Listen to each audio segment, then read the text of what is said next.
Hi hello ಎಲ್ರಿಗೂ ನಮಸ್ಕಾರ. Heart beat Kannada YouTube ಚಾನಲ್ಗೆ ನಿಮ್ಮೆಲ್ಲರನ್ನೂ ನಾನು ಸ್ವಾಗತ ಬಯಸ್ತೀನಿ. ಇಂದಿನ ವಿಷಯ ಏನು ಅಂತ ನೀವು ನನ್ನ ಯೂಟ್ಯೂಬ್ ಥಂಬ್ನೈಲ್ನಲ್ಲಿ ನೋಡಿದ್ದೀರಾ.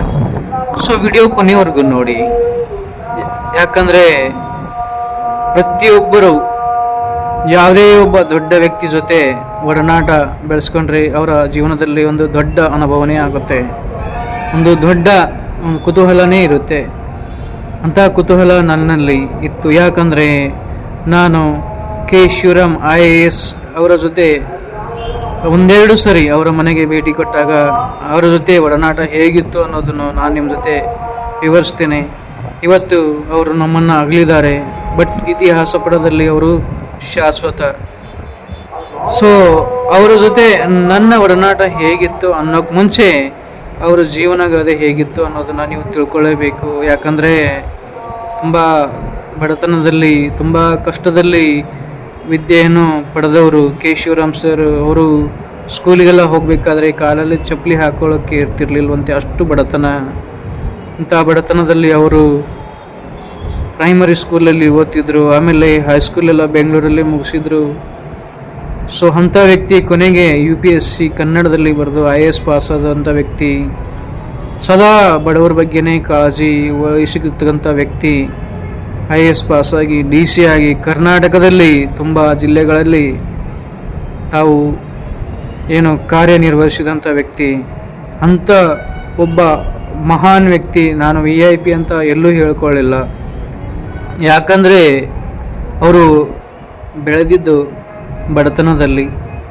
ಆ ಬಡತನದ ನೋವುಗಳು ಅವರು ಮರ್ತಿರಲಿಲ್ಲ. ದೊಡ್ಡ ವ್ಯಕ್ತಿ ಆದರೂ ಕೂಡ ನಾನು ಅವರ ಮನೆಗೆ ಹೋಗಿದ್ದೆ. ಹೋದಾಗ ಅವರು ನನ್ನನ್ನು ಯಾವ ರೀತಿ ಸತ್ಕರಿಸಿದ್ರು ಅಂತ ಹೇಳ್ತೇನೆ. ಅಂಥ ಮಹಾನ್ ವ್ಯಕ್ತಿ ನಾನು ಇವತ್ತು ನಾವು ಕಳ್ಕೊಂಡಿದ್ದೀವಿ. ದೊಡ್ಡ ಆಲದ ಮರಿನೇ ಬಿದ್ದೋಗಿರುತ್ತಾರೆ ಅಂತ ನನಗೆ ಭಾಸ ಆಗ್ತಿದೆ. ಅವ್ರ ಮನೆಗೆ ನಾನು ಹೋದಾಗ ಅವ್ರ ಬರ್ತ್ಡೇ ಇತ್ತು. ಆ ಬರ್ತ್ಡೇ ಟೈಮಲ್ಲಿ ಪರಿಚಯದ ಒಬ್ಬ ಫ್ರೆಂಡು ಮಂಡ್ಯದವರು, ಅವ್ರ ಜೊತೆ ನಾನು ಕೆ ಶಿವರಾಮ್ ಸರ್ ಮನೆಗೆ ಹೋಗಿದ್ದೆ.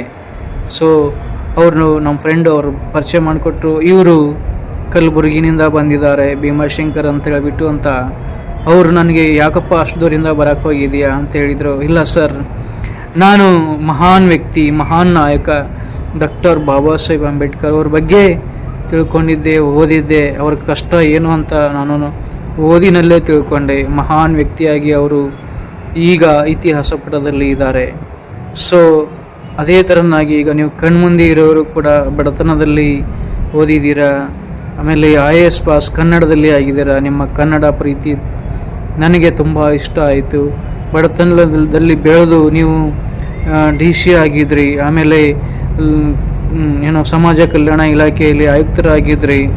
ಸೊ ನನಗೆ ನೀವು ಸ್ಫೂರ್ತಿದಾಯಕ. ಅದಕ್ಕೆ ನಾನು ನಿಮ್ಮನ್ನು ಹುಡುಕೊಂಡು ಫ್ರೆಂಡ್ ಸಹಾಯದಿಂದ ಬಂದೆ ಸರ್. ಇವತ್ತು ನಿಮ್ಮ ಬರ್ತ್ಡೇ ನಾನು ವಿಶ್ ಮಾಡೋಕ್ಕೆ ಕೂಡ ಬಂದೆ, ಹಾಗೆ ನಿಮ್ಮನ್ನು ಮೀಟ್ ಮಾಡಬೇಕು ಅನಿಸಿತು ಸರ್, ಅದಕ್ಕೆ ಬಂದೆ. ಯಾಕಂದರೆ ಈ ಮಾತನ್ನ ಅವ್ರ ಮುಂದೆ ಯಾಕೆ ಹೇಳಿದೆ ಅಂದರೆ, ಅವರು VIP ಅಂತ ಎಲ್ಲೂ ತೋರಿಸ್ಕೊಟ್ಟವರಲ್ಲ. ನಾನು ಚಲನಚಿತ್ರ ನಟ, ದೊಡ್ಡ ಹೀರೋ ಅಂತ ಎಲ್ಲೂ ತೋರಿಸ್ಕೊಡ್ಲಿಲ್ಲ. ನಾನು ರಾಜಕಾರಣಿ ಅಂತ ಎಲ್ಲೂ ತೋರಿಸ್ಕೊಡ್ಲಿಲ್ಲ. ನಾನು ದೊಡ್ಡ ಆಫೀಸರ್ ಅಂತಲೂ ಎಲ್ಲೂ ತೋರಿಸ್ಕೊಡ್ಲಿಲ್ಲ. ಅವರು ಸಾಮಾನ್ಯ ಜನಗಳ ಬಗ್ಗೆ ಯಾವಾಗಲೂ ವಿಚಾರ ಮಾಡುವಂಥ ವ್ಯಕ್ತಿ.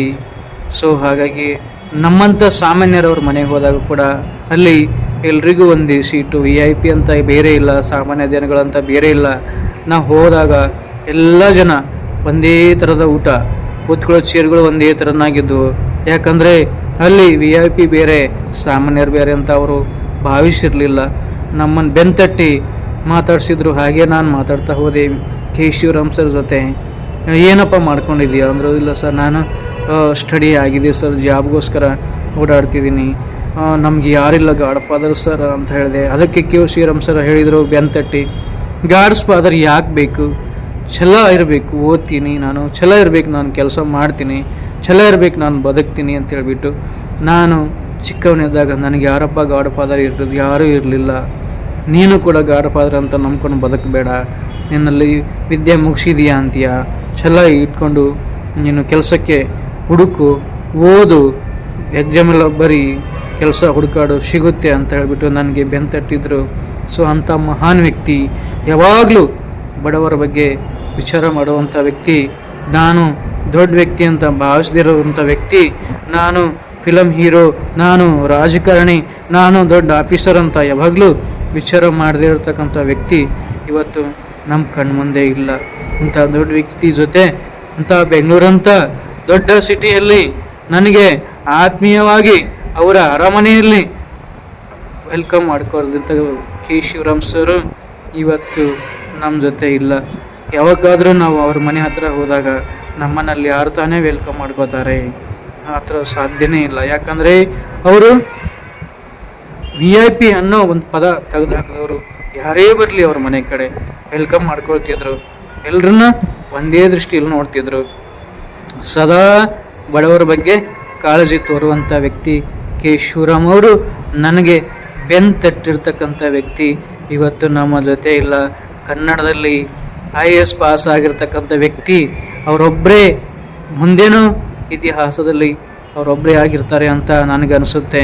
ಯಾಕಂದರೆ ಕನ್ನಡದಲ್ಲಿ IAS ಬರೆಯೋದು ಅಷ್ಟು ಸುಲಭದ ಮಾತಲ್ಲ. ಇಂಗ್ಲೀಷ್ನಲ್ಲಿ ಬೇಗ ಬೇಗ ಬರೆದು ಮುಗಿಸ್ಬೋದು, ಆದರೆ ತುಂಬ ಬರೆಯೋದಿರುತ್ತೆ. ಕನ್ನಡದಲ್ಲಿ ಅಚ್ಚುಕಟ್ಟಾಗಿ ಬರೆಯೋದು ಅಷ್ಟು ಈಸಿ ಅಲ್ಲ.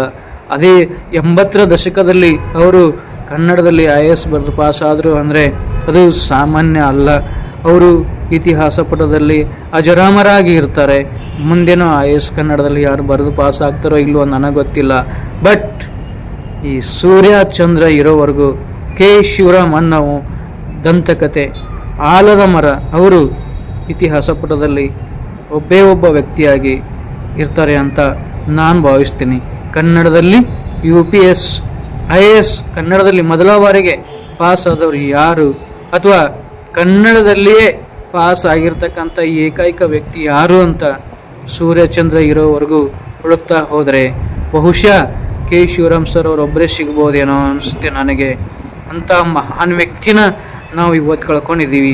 ನನ್ನ ಬೆನ್ನು ತಟ್ಟಿರ್ತಕ್ಕಂಥ ಮಹಾನ್ ವ್ಯಕ್ತಿನ ನಾವು ಇವತ್ತು ಕಳ್ಕೊಂಡಿದ್ದೀವಿ. ನನಗೆ ಸ್ಫೂರ್ತಿದಾಯಕವಾಗಿರ್ತಕ್ಕಂಥ ಮಹಾನ್ ವ್ಯಕ್ತಿನ ನಾವು ಇವತ್ತು ಕಳ್ಕೊಂಡಿದ್ದೀವಿ. ಆದರೆ ಕೊನೆಯ ಗಳಿಗೆಯಲ್ಲಿ ಅವ್ರಿಗೆ ಯಾವ ಒಂದು ರಾಜಕೀಯ ಪಕ್ಷಗಳು ಚೆನ್ನಾಗಿ ಸಪೋರ್ಟ್ ಮಾಡಲಿಲ್ಲ. ಯಾಕಂದರೆ ಅವರು ಬಡವರ ಬಗ್ಗೆ ತುಂಬ ಕಾಳಜಿ ವಹಿಸಿರ್ತಂಥ ವ್ಯಕ್ತಿ. ಈ ರಾಜಕಾರಣಕ್ಕೆ ಬಂದು ಒಂದು ಬಡವರಿಗೆ ಸೇವೆ ಮಾಡಬೇಕು ಅಂತ ಭಾವಿಸಿರ್ತಕ್ಕಂಥ ಕೆ ಶಿವರಾಮ್ ಅವರ ಕನಸಾಗಿಯೇ ಉಳಿಯಿತು.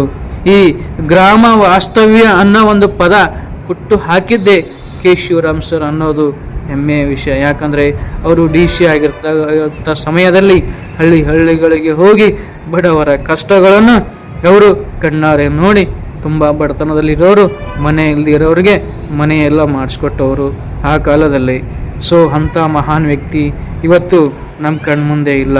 VIP ಅಂದರೆ ಈಗಿನ ಜನ ತುಂಬ ಸೆಕ್ಯೂರಿಟಿಗಳು ಇಟ್ಕೊತಾರೆ, ಬಾಡಿಗಾರ್ಡ್ಗಳನ್ನು ಇಟ್ಕೊತಾರೆ. ಸಾಮಾನ್ಯ ಜನಗಳು ಬಂದರೆ ಸೇರಿಸ್ಕೊಳ್ಳಲ್ಲ ಅವ್ರ ಹತ್ರ. ಬಟ್ ಕೆ ಶಿವರಾಮ್ ಅವರು ಹಾಗಲ್ಲ. ಸಾಮಾನ್ಯರಲ್ಲಿ ಸಾಮಾನ್ಯರಾಗಿ ಬದುಕಿ ಬಾಳಿ ಇವತ್ತು ನಮ್ಮನ್ನು ಆಗಲಿದ್ದಾರೆ. ಸೊ ಅವರ ಕುಟುಂಬಕ್ಕೆ, ಎಸ್ಪೆಷಲಿ ಅವರ ಧರ್ಮಪತ್ನಿಯವರಿಗೆ ದುಃಖ ಭರಿಸುವ ಶಕ್ತಿ ಆ ದೇವರು ಕರುಣಿಸಲಿ, ಅವರಿಗೆ ಚೆನ್ನಾಗಿ ಇಟ್ಟಿರಲಿ ಅಂತ ನಾನು ದೇವರಲ್ಲಿ ಪ್ರಾರ್ಥನೆ ಮಾಡ್ತೇನೆ. ಅವರು ನಮಗೆ ಸ್ಫೂರ್ತಿದಾಯಕ. ಕೆ ಶಿವರಾಮ್ ಸರ್ ನಮಗೆ ಸ್ಫೂರ್ತಿದಾಯಕ. ಕಡುಬಡವರೆಲ್ಲ ಅವರ ಒಂದು ಕಷ್ಟದ ಕಾಲಗಳು ಹೇಗಿದ್ದು ಅಂತ ಓದಿ ತಿಳ್ಕೊಂಡು ಸ್ಟಡಿ ಮಾಡಿದರೆ ಖಂಡಿತ ಮುಂದೆ ಬರ್ತಾರೆ. ಅವರು ನಮಗೆ ಸ್ಫೂರ್ತಿ ಆಗ್ತಾರೆ ಅಂತ ನಾನು ಭಾವಿಸ್ತೇನೆ. ಏನೇ ಇದ್ರೂ ಇನ್ನೂ ತುಂಬ ಹೇಳೋದಿದೆ.